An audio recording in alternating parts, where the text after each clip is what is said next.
పోరాటం దేవునిదైతే నాకేలా ఆరాటం. విశ్వసించి నిలుచుంటేనే ఇస్తాడు విజయ కిరీటం. పోరాటం దేవునిదైతే నాకేలా ఆరాటం.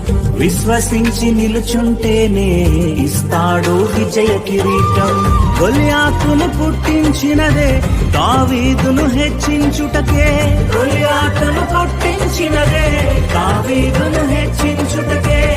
కిరీటం కావాలంటే గొలియాతులు రావద్దా? కిరీటం కావాలంటే గొలియాతులు రావద్దా? శ్రమలే నా అతిశయం, శ్రమలోనే ఆనందం. శ్రమలయందే ఉత్సాహం, విశ్వాసమే నా బలం. శ్రమ